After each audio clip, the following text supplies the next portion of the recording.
I'm Kelly and welcome to Kapowski Reads, and this is my TBR game for August. And this video is going to be a little bit different to my previous TBR games because I have an actual board now. An actual board. There aren't a lot of differences between this game and the sort of beta mode I was using, but I will run through the main differences and then we'll go on to the rules and my August TBR. So I have a new board. It is this, and yes, I made a terrible error when I made it and had the sort of split side here and just I don't know where would have been the more convenient place for the split to be, but this is where we are. So we have 42 squares and I start here and then I just roll my d20 and move along, and whatever square I pick on, I pick a prompt which matches that colour, and then I pick my book. There are a few sort of wild card spots. So down this side, I've got free pick, and on the other side, I've got just some other prompts as well, just to sort of make it a little bit more fun for me and for anybody who is watching or playing along if you so choose. There are 42 spaces on the board, and long, boring story short, I trialed this game with multiple different dice and numbers of dice, and the best dice that I found was the d20. I will end up with anywhere between 2 and 42 books, but that is, I don't think that there's any chance of me rolling 42 ones in a row, because if there were, I would somehow find a way to take that show to Vegas and make money. Somehow people would be interested in that, I'm sure. Let's go on with the rules. I'm rambling. Rule number 1, 5, 1, 2, 3, 4, 5, yellow. Nature on the cover. Rule number 1 is a yellow prompt, which was nature on the cover. I am going to be adding on Her Radiant Curse by Elizabeth Lim, which was on my TBR for July and I did not get to it. This is a story about sisterly love and family curses, and it's all set in the world of Six Crimson Cranes, a duology that I love and highly recommend. This is a sort of prequel, no, this is a sort of origin story to a character from that duology, which as I was reading it, I was like, I need to know about her. I need to know more about her. I'm so excited about this book. It is set on a beautiful island where there's a pair of sisters and one of them has been cursed. Her face is basically like a serpent, like a snake, and she is cursed because of her father. And her other sister, so beautiful, fairest maiden in the land, and the father decides to have some sort of competition to compete for marriage, to marry the beautiful daughter. And the man who seems to be heading out in the lead in this competition is a horrible man. So the sister who has been cursed decides to save her sister from what she thinks is going to be a horrific fate, being married to this ogre of a man, and meanwhile makes some terrible enemies.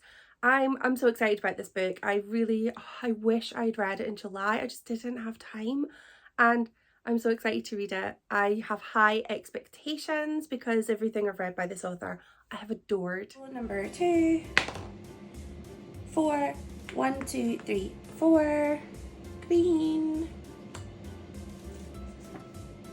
New release this year. Rule number 2 is a green prompt, and that is a new release, a book that was released this year. So I'm going with Girls of Little Hope by Sam Bexbasinger and Dale Halverson. This is I think this is a teen horror, and that's my level of horror. This is set in a small town that sounds not too dissimilar from the small town I grew up in, where nothing really happens apart from like a few local scandals.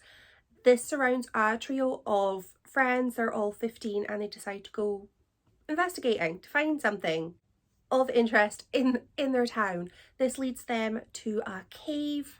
3 girls enter only to leave, and I love that sort of thing.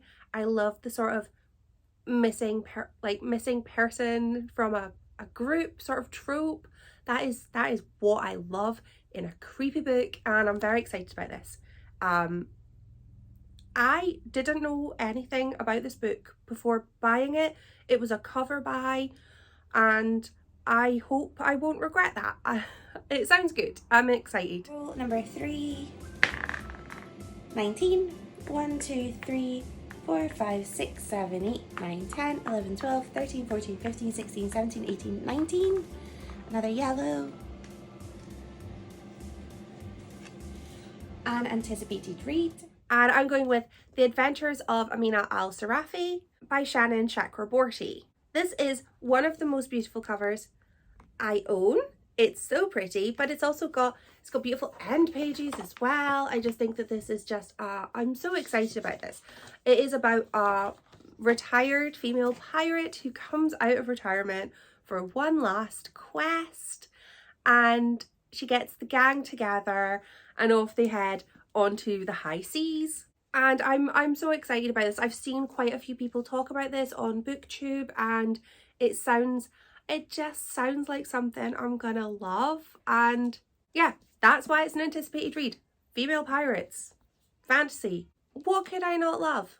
4, 2, 1, 2, 5-star prediction. Rule number 4 was a 5-star prediction, and I'm going with Chain Gang All Stars by Nana Kwame Ajay Brenya. I saw Willow from Books and Bow talking about this book, and every recommendation that they have given me has been amazing. So I can only assume that I am going to love this. This is, the premise of this hooked me anyway. Like, I don't often go in and buy unplanned hardback purchases. These are expensive, but I had heard so many good things about this that I had to spend a lot of money on it. But I'm so excited. This is set in a prison where the prisoners basically compete as gladiators, and the winner receives freedom. And it's televised because the world is awful, and this is put on TV. I mean, this is happening and it's put on TV. Both of those things are awful. And I'm so intrigued, but I'm also like, well, this sounds a little bit like Hunger Games prison kind of thing, and I love Hunger Games. So I'm so excited about this one. 5, 7, 1, 2, 3, 4, 5, 6, 7. Another green. Standalone. And that is maybe my last roll. Yes, last roll. Roll number 5 was a standalone. So I am going with The Forest of Stars by Heather Kastner. This is a gloriously gothic tale about a young woman who has lost her father, and she tries to find him in a travelling carnival. And while she is there, an accident happens and she finds herself basically having to fill in for somebody in the carnival, and that's all I know about it. But it sounds intriguing and magical, and I don't know enough about this to really know more than I am intrigued. And it's a book that I have been meaning to read for about a year and a bit, but it's gonna get its time to shine. I'm in the mood for some gothic fantasy, and I think that this is gonna give me that. I also have 2 more books that I didn't manage to get put onto my list, mainly because when I was coming up with my list, I forgot I had other reading challenges. So I have my Read Christie book, which I am not 100% sure of what the theme is. I want to say it's jealousy, but I think we've had jealousy. I don't know. There's a theme. I'll put a note somewhere on the screen saying what the theme is, because I cannot remember. I'm going to be reading Death Comes as the End, which I have never read before. A rare Agatha Christie that I've not read. This is set in Egypt and features a serial killer, which is weird because I don't feel like the description of serial killer has been used before in Agatha Christie books. even though what they've been doing technically have been technically that. I don't know. But yeah, I'm really looking forward to reading a new Christie. I'm so excited about this. And for Kayla's buzzword, the buzzword is a body part. So I feel I'm cheating with this one, but I don't care. It's not a competition. It counts. I am going with The Death of the Heart by Elizabeth Bowen. This is a classic, and it is a book that I want to read for a challenge I've set myself for an upcoming vlog. So, ooh, cryptic. There's a vlog I'm planning to do in August, and this is one of the books that I plan to read for it. This is about a young woman who goes to stay with her relatives and meets a young man and falls in love. And it's basically about like first love and passion and misunderstandings, and I believe there are some moments of comedy in this. I haven't read anything by Elizabeth Bowen before, and I feel like I really should have. Yeah, so I'm really excited about all of these. This is my TBR for August, plus my ebook. I feel like 7 books is a much more manageable amount than in previous months where I've been getting, 10 and up. If you've read any of these books, let me know in the comments. I'd love to know how you got on with them, and let me know what your reading goals are for the upcoming month. Thank you so much for watching. Bye!